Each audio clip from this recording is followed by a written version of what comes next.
Alhamdulillah, bersyukurillah pada kesempatan kali ini kita bertepatan dengan bulan Ramadan di hari ke-26 ya, mungkin 4 hari lagi kita menuju Lebaran gitu.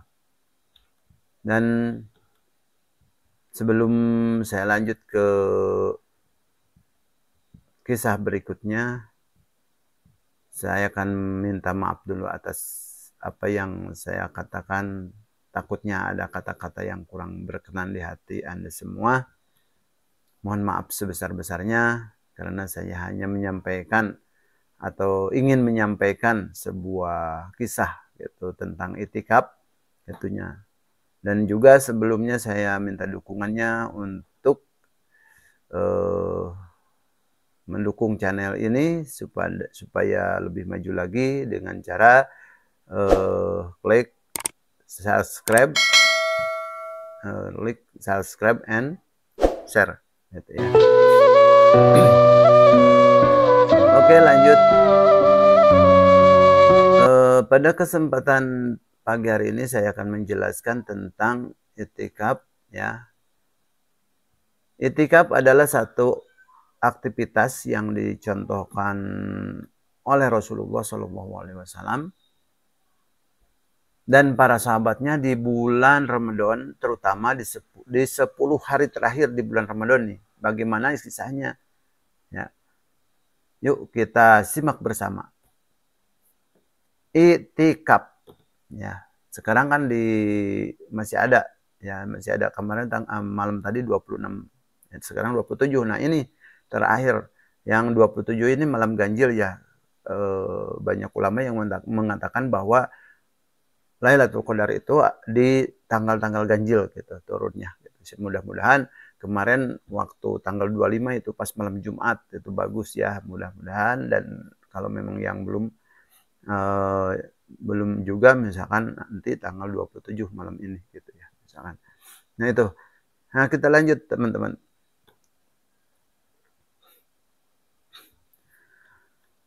Hadirin yang berbahagia, Allah Subhanahu wa taala berfirman dalam surat Al-Baqarah ayat 125 yang artinya, ingatlah ketika kami menjadikan rumah itu ya, menjadikan rumah itu Ka'bah, tempat berkumpulnya dan tempat yang aman bagi manusia.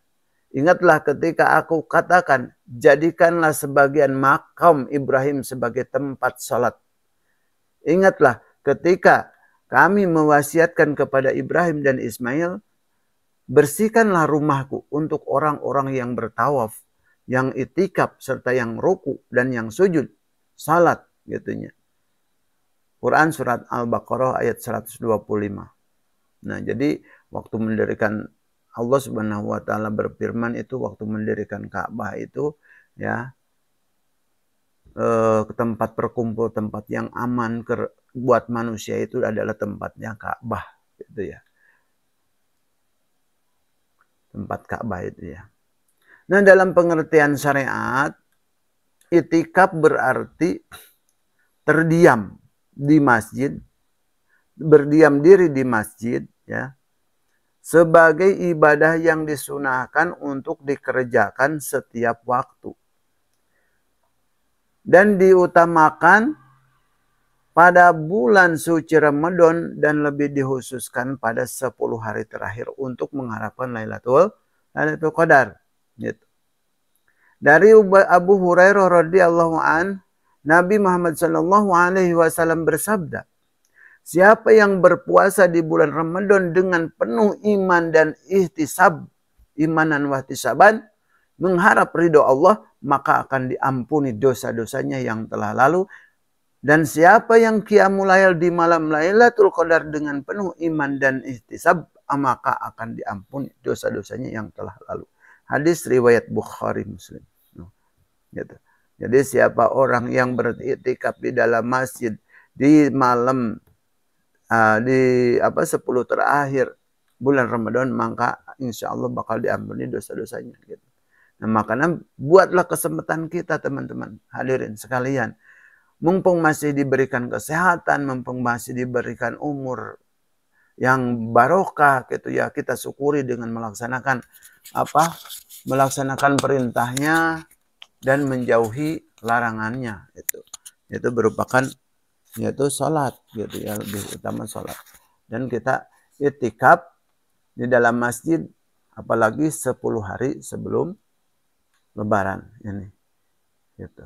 Jadi kita setiap masuk ke masjid niatan i'tikaf. Nawaitu an ataqifa fi hadal masjid di sunnatillah taala gitu kan. Kita niat i'tikaf di dalam masjid karena Allah. Jadi kita dapat pahala sunatnya gitu. Nah, itu teman-teman. Maaf suaranya agak serak-serak nih. Malumlah bulan puasa kurang minum gitu.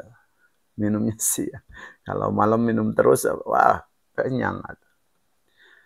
Dalam sebuah hadis dari Abu Hurairah radhiyallahu an, ia berkata, Rasulullah Shallallahu Alaihi Wasallam biasa beriktikaf pada tiap bulan Ramadan 10 hari. Dan ketika pada tahun beliau meninggal dunia, beliau telah beriktikaf selama 20 hari. Meski telah mendapat jaminan dengan berbagai kabar gembira berupa surga, Rasulullah SAW pun tetap giat dan sibuk beribadah hingga kakinya bengkak-bengkak gitu ya, bengkak. Nabi Muhammad SAW itu selalu menyambut datangnya Lailatul Qadar dengan berbanyak ibadah. Rasulullah SAW bersabda, carilah malam Lailatul Qadar pada malam ganjil dan 10 malam pada akhir bulan Ramadan. Hadis riwayat Bukhari. Gitu teman-teman ya. Jadi hadirin sekalian ya, tentang Lailatul Qadar ini betul-betul Lailatul Qadar ini mulia gitu. Karena kita sebagai umat Nabi Muhammad yang dapat Lailatul Qadar. Tapi umat yang lain tidak gitu ya. Hanya umat Nabi Muhammad yang dapatkan Lailatul Qadar ini gitu. Carilah malam Lailatul Qadar di mana? Di dalam 10 hari sebelum Ramadan dan di malam-malam ganjil, misalkan tanggal 21, tanggal 23, 25, 27 itu yang disebut datangnya Lailatul Qadar. Tetapi kita jangan sampai menuju ke situnya. Yang penting kita 10 hari sebelum Lebaran kita bisa menjalankan i'tikaf gitu. Kita lillahi ta'ala karena Allah gitu. Mengharapkan Lailatul Qadar memang iya, tetapi kita harus lillahi ta'ala gitu. Dapat pengen atau mau ridhonya Allah Subhanahu wa taala gitu. Di bulan puasa ini manfaatkan sebaik mungkin teman-teman gitu ya. Walaupun kita lagi sibuk, lagi apa, coba usahakan sesibuk apapun kita harus berusaha. Karena wa ma khalaqtul jinna wa insa illa liya'budun gitu. Allah menciptakan jin dan manusia itu hanya untuk beribadah gitu. Bukan untuk usaha doang. Memang usaha juga ibadah, tetapi dibarengi dengan doa, beribadah kepada Allah dan berusaha berikhtiar, insya Allah barokah. Nah, hadirin sekalian lanjut. Para sahabat dan orang-orang soleh pun berlomba-lomba beriktikaf untuk meraih kesempatan atau kesempurnaan pahala Ramadan. Mereka begitu semangat menyambut dan memuliakan tamu agung yang istimewa bernama Lailatul Qadar. Umar bin Khattab radhiyallahu anhu memiliki cara sendiri untuk meraih kemuliaan malam yang lebih baik dari 1000 bulan itu. Beliau setelah sholat Isya akan pulang ke rumahnya dan mengerjakan sholat sepanjang malam hingga terdengar azan. Gitu ya. Terdengar adzan subuh. Lalu Utsman bin Affan radhiyallahu anhu menyambut tamu agung ini dengan ibadah sepanjang malam setelah puasa pada malam harinya. Setelah puasa pada malam harinya dia terus beribadah. Utsman menghabiskan malam dengan sholat. Beliau tidak tidur sebentar, yaitu pada bagian awal malam. Di setiap gitu ya. Jadi beliau tidur sebentar yaitu pada sebagian awal malam. Di setiap rakaatnya Utsman mengatakan atau menghatamkan seluruh Al-Quran. Gitu. Para sahabat antusias sekali menyambut datangnya Lailatul Qadar, teman-teman. Gitu ya. Saking agungnya ini Lailatul Qadar. kita berdoa untuk dapat istiqomah, untuk dapat hidayah dari Allah Subhanahu wa taala, apalagi yang masih belum dapat hidayah dari Allah. Mudah-mudahan di malam Lailatul Qadar ini dapatkan hidayah. Misalkan yang tukang mancing, yang tukang judi, yang tukang apapun itu yang namanya maksiat kepada Allah, gitunya, mudah-mudahan di malam Lailatul Qadar ini diturunkan hidayah untuk kita semua. Gitu, semakin bertakwa, semakin beristiqomah di dalam menjalankan kebaikan, hadirin sekalian. Nah, para sahabat yang lain pun tak mau ketinggalan. Mereka memburu Lailatul Qadar dengan menghidupkan malam-malam hari melalui ibadah. Syaddad radhiyallahu an, seorang sahabat, dikisahkan biasa berbaring tanpa tidur sepanjang malam sambil miring ke kanan dan ke kiri sampai waktu fajar. Kemudian berkata, "Ya Allah, ketakutan terhadap neraka jahanam telah mengusir untukku." Aswad bin Yazid radhiyallahu anhu pun tak mau kehilangan Lailatul Qadar. Sahabat Nabi Shallallahu Alaihi Wasallam itu beribadah sepanjang malam pada bulan Ramadan hingga subuh. Setelah sebelumnya tidur sebentar lebih awal, mungkin habis Isya ya, antara maghrib dan Isya tidur, semuanya dilakukannya demi menyambut tamu agung bernama Lailatul Qadar. Kalau kita mah habis Isya, habis tarawih, tidur bangla sampai jam 3 baru bangun. Nah, seperti itu. Ya udah mendingan lah bangun jam 3. Ini udah bangun jam 4 kesiangan lagi sahur. Aduh, itu terlalu gitu ya. Ya kita lah, yang penting mah kita, yang namanya manusia pasti banyak kesalahan, banyak lupa gitu kan. Nah, ini dikit-dikit kita rubah, manage gitu. Kita tidur jam 10, bangun jam 1 gitu untuk kita. Kalau untuk nabi itu, nabi wali ya udah dimaksum sama Allah Subhanahu wa taala gitu ya, pastilah gitu. Udah enggak udah dijamin. Tetapi beliau walaupun sudah dijamin, tetapi melakukan ibadah itu lebih-lebih gitu. Kenapa kok Nabi gitu ya? Kenapa kok Nabi itu udah dijamin masuk surga, kok ibadahnya lebih-lebih gitu kan? Nah, ini kan untuk dicontoh sama umatnya. Yang dicontohnya malah kalang kabut. Ada yang mau, yang tidak kan gitu. Bahkan orang menentang juga ada. Padahal untuk kebaikan dirinya sendiri, kalau kita udah dapat maghfirah dari Allah Subhanahu wa taala, ridho Allah Subhanahu wa taala, karena Allah Subhanahu itu maha Syai'in qadir, maha kuasa, dan kun payakun, di mana kemauan dan kehendak Allah itu udah kehendak Allah, maka jadilah jadi, kun payakun gitu. Kalau kita lagi berusaha kurang baik gitu ya, kita berdoa kepada Allah Subhanahu wa taala, maka diijabah ku Allah doa kita gitu. Alhamdulillah gitu kan. Di situ ada ud'uni astajib lakum, berdoalah kalian, insyaallah niscaya kami akan kabulkan kan gitu. Berarti kita harus berdoa. Syaratnya berdoa adalah harus sopan adabnya gitu, tata kramanya, pakai pakaian adab-adabannya dipakai gitu. Jangan doa di tengah jalan atau ketabrak mobil gitu ya, cilaka, saya doa tapi di tengah jalan, bukan masalah, bukan gitu maksudnya gitu ya. Berdoa itu ada tempatnya yang lebih yang lebih adab lah gitu, yang lebih, kalau bahasa lebih mendukung gitu, tempatnya lebih mendukung, seperti di masjid, di musola, di rumah gitu kan. Sholat sunat itu, lagi sholat sunat, jangan sholat wajib jangan di rumah. Kalau cowok mah bisa di pakaian mukena, dikasih mukena nanti gitu teman-temannya. Jadi begitu, setiap sahabat semua sahabat antusias di malam Lailatul Qadar ini gitu, ingin mendapatkan di situ banyak sekali padilahnya ya. Lanjut teman-teman. Malah Utsman itu menghatamkan Al-Quran semalaman di malam Lailatul Qadar gitu.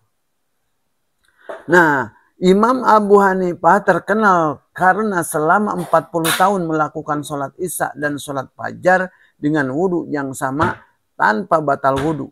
Apalagi apabila teman-temannya bertanya bagaimana ia memperoleh keutamaan untuk melakukannya. Ia menjawab, ini karena doa khusus yang aku mohonkan kepada Allah Subhanahu wa taala melalui Ismul Azam, ya. Nama-nama agung atau Asmaul Husna, gitu ya. Asmaul Husna milik Allah Subhanahu wa taala. Abu Hanifah hanya tidur sejenak pada siang hari. Abu Hanifah berkata, hadis menganjurkan agar melakukannya, yaitu tidurnya semata-mata mengikuti sunnah, gitu. Jadi tidurnya ibadah, makannya ibadah, itu ininya ibadah. Semua bernilai ibadah. Sang imam pun sering menangis sedemikian rupa saat membaca Al-Quran, sehingga para tetangganya merasa kasihan kepadanya. Nah, kan di kita misalkan ada yang menangis, ya orang itu cengeng gitu kan, setiap baca Al-Quran menangis, setiap baca itu menangis. Itu mah dinangis-nangis aja, disengaja aja, kan gitu bilangnya.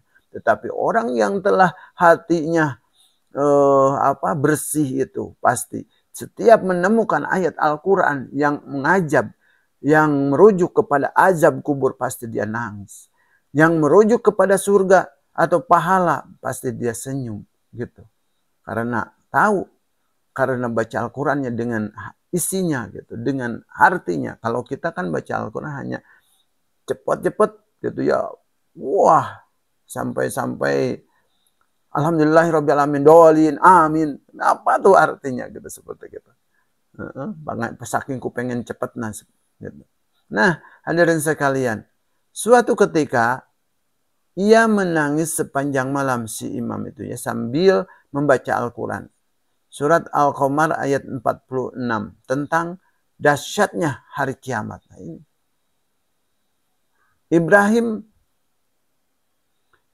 Ibrahim bin Adham bahkan tak tidur.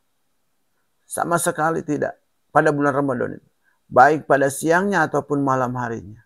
Sedangkan Imam Syafi'i biasa menghatamkan Al-Quran 60 kali selama bulan Ramadan dalam sholat. Semua amal itu ditunaikan tanpa beban sedikit pun. Tanpa ngeluh sedikit pun. Dan ada lagi cerita menarik dari Nabi Muhammad SAW tentang itikaf di bulan Ramadan ini. Nah, suatu ketika setelah melaksanakan sholat subuh, Nabi Muhammad SAW kembali ke tempat itikafnya di Masjid Nabawi. Sayyidah Aisyah radhiyallahu an mencegat Nabi SAW sebelum beliau kembali beritikaf. Dia lantas meminta izin Nabi Muhammad agar diperbolehkan melaksanakan itikaf. Nah, beliau mengizinkan. Sayyidah Aisyah gembira dan langsung mendirikan kemah untuk ikut itikaf di halaman Masjid Nabawi. Tidak masuk masjid cewek begitu. Perempuan itu di halamannya pakai tenda gitu. Kalau sekarang kan perempuan pengennya di masjid gitu. Nah, istri Nabi yang lainnya juga Sayyidah Hafsah bin Umar bin Khattab juga tertarik melakukan itikaf setelah melihat Sayyidina Aisyah. Dia kemudian mendirikan kemah juga untuk itikaf di samping kemahnya Sayyidah Aisyah, tanpa izin terlebih dahulu dengan Nabi SAW. Dua istri Nabi lainnya juga mengikuti sejak Sayyidah Aisyah dan Sayyidah Hafsah juga tanpa izin dari Nabi Muhammad SAW. Nah, usai subuh keesokan harinya Nabi Muhammad SAW kaget melihat ada 4 kemah di halaman Masjid Nabawi. Beliau kemudian menanyakan milik siapa saja kemah-kemah ini. Nabi Muhammad kemudian meminta agar kemah-kemah itu dipindahkan, gitu ya, dipindahkan. Nah, setelah mengetahui kalau itu adalah milik istri-istrinya untuk beritikaf, tidak hanya itu, Nabi Muhammad juga tidak melanjutkan itikafnya. Beliau melanjutkan itikafnya pada 10 hari bulan Syawal. Gitu. Jadi ini gimana? Coba kita kembali lagi ya penjelasannya. Nah, usai Usai subuh keesokan harinya Nabi Muhammad SAW dikagetkan melihat ada 4 kemah di halaman Masjid Nabawi. Beliau kemudian menanyakan milik siapa saja kemah itu. Nabi Muhammad kemudian meminta agar kemah-kemah itu dipindahkan. Setelah diketahui atau mengetahui kalau itu adalah milik istri-istrinya untuk beriktikaf. Nah, tidak hanya itu, Nabi Muhammad juga melanjutkan iktikafnya. Beliau melanjutkan iktikafnya pada 10 hari bulan Syawal. Gitu. Dilanjutkan lagi 10 hari bulan Syawal, iktikaf terus. Kanjeng Nabi itu. Nah, demikianlah sikap Nabi Muhammad SAW saat istrinya beriktikaf. Beliau mengizinkan ketika Sayyidah Aisyah meminta izin untuk beriktikaf. Namun saat ada istrinya yang tidak izin untuk beribadah iktikaf, maka beliau memiliki sikap lain. Oleh sebab itu, izin dari seorang suami juga menjadi sesuatu yang harus diperhatikan manakala seorang istri hendak melaksanakan ibadah iktikaf. Gitu. Harus izin dulu. Jangan mentang-mentang untuk kebaikan tetapi tidak izin. Jangan mentang-mentang pengajian subuh, pengajian sore, tidak minta izin dulu. Berangkat saja, tahu-tahu di rumah berantakan, belum ada nasi, belum apa, belum nyuci gitu ya. Berangkat weh. Oh, kemana? Ke mingguan. Kan bilangnya mingguan itu untuk beribadah, kan gitu bilang istrinya itu. Kenapa nggak minta izin dulu gitu kan? Kenapa harus minta izin dulu gitu? Nah, ini salah teman-teman. Gitu. Kalau istri mau berangkat kemanapun harus minta izin kepada suami. Jangankan untuk kepentingan gitu ya. Rasulullah SAW, Siti Aisyah mau nengok ke orang tuanya, minta izin dulu ke suaminya. Kalau bahasa sekarang modernan, beb, saya mau ke nengok orang tua dulu gitu kan. Mau ini dulu, itu dulu, kan seperti itu. Ya Rasulullah, ya Rasulullah, saya mau menjenguk orang tua dulu. Kan gitu. Jadi kan kita tidak dedepen gitu ya. Atau tidak arep-arepen. Atau tidak nunggu-nunggu gitu. Karena ada izin dari suami. Apalagi ke undangan kemana itu harus izin. Harus izin kok. Gitu ya. Jangan lupa. Jadi sudah menjadi fitrah bahwa tugas istri adalah mendukung suaminya dalam kehidupannya. Ya, sekali lagi. Sudah menjadi fitrah bahwa tugas istri adalah mendukung suaminya dalam kehidupannya. Gitu.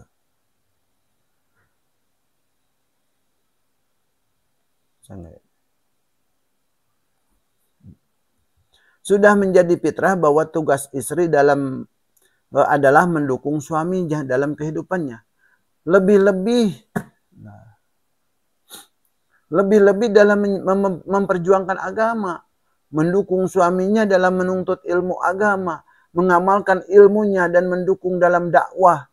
Rasulullah SAW bersabda, apabila seorang wanita mengerjakan sholat 5 waktunya, mengerjakan puasa di bulan Ramadan, menjaga kemaluannya dan menaati suaminya, maka ia akan masuk surga dari pintu manapun yang dia suka, yang dia inginkan. Gitu. Hadis riwayat Ibnu Hibban. Nah, ada sebuah kisah.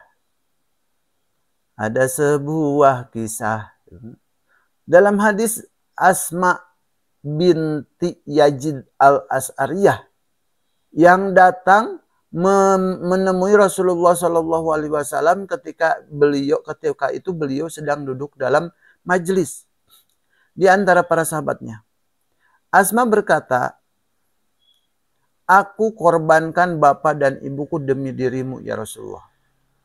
Saya adalah utusan para wanita di belakangku kepadamu. Sesungguhnya Allah mengutusmu kepada seluruh laki-laki dan wanita, gitu ya. Maka mereka beriman kepadamu dan kepada Tuhanmu. Kami para wanita selalu dalam keterbatasan.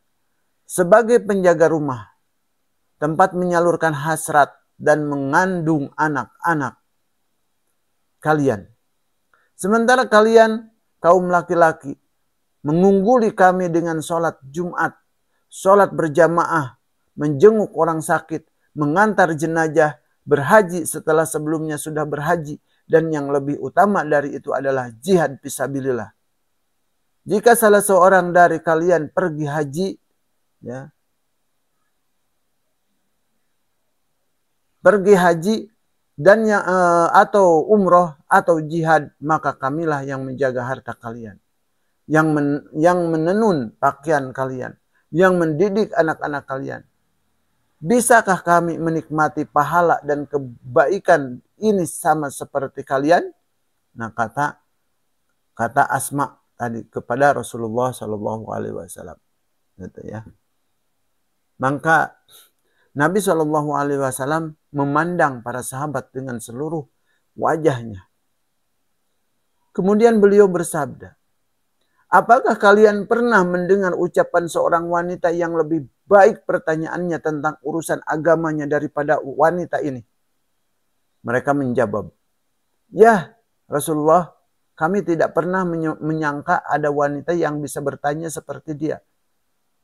Nabi menengok kepadanya dan bersabda, pahamilah wahai ibu-ibu, dan beritahulah para wanita di belakangmu bahwa ketaatan istri kepada suaminya usahanya untuk memperoleh ridhonya dan kepatuhannya terhadap keinginannya menyamai semua itu, dan wanita itu berlalu dengan wajah berseri-seri, gitu ya, berseri-seri.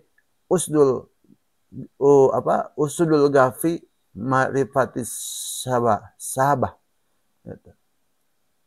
Nah, demikianlah ya. Jadi tadi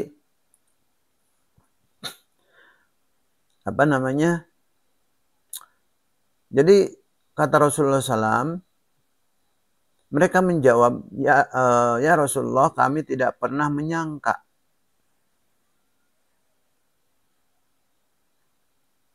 Bagaimana ya? Jadi gini, Nabi Shallallahu Alaihi Wasallam memandang pada para sahabatnya dengan seluruh wajahnya. Kemudian beliau bersabda, apakah kalian pernah mendengar ucapan seorang wanita yang lebih baik pertanyaannya tentang urusan agamanya daripada wanita ini? Mereka menjawab, ya Rasulullah, kami tidak pernah menyangka ada wanita yang bisa bertanya seperti dia. Nabi menengok kepadanya dan bersabda, pahala atau pahamilah wahai ibu-ibu, dan beritahu para wanita di belakangmu bahwa ketaatan istri kepada suaminya, usahanya yang memperoleh ridhonya, dan kepatuhannya terhadap keinginannya menyamai semua itu. Nah, jadi menyamai semua yang tadi ibadah-ibadah lelaki itu. Lalu wanita itu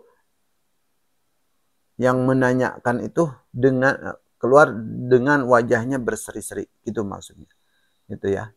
Nah, demikianlah kisah kita kali ini. Semoga kita diberi kemudahan oleh Allah Subhanahu wa taala untuk melakukan ketaatan kepadanya. Gitu. Semoga kisah yang singkat ini dapat menambah wawasan dan khasanah pengetahuan kita tentang Islam. Sebagaimana tuntunan Rasulullah Shallallahu Alaihi Wasallam, salawat dan salam selalu bercurah kepada Rasulullah Shallallahu Alaihi Wasallam, dan semoga keimanan kita, ketakwaan kita kepada Allah Subhanahu Wa Taala terus bertambah. Amin ya Allah ya Rabbal Alamin. Wallahu alam bisawab. Wassalamualaikum warahmatullahi wabarakatuh.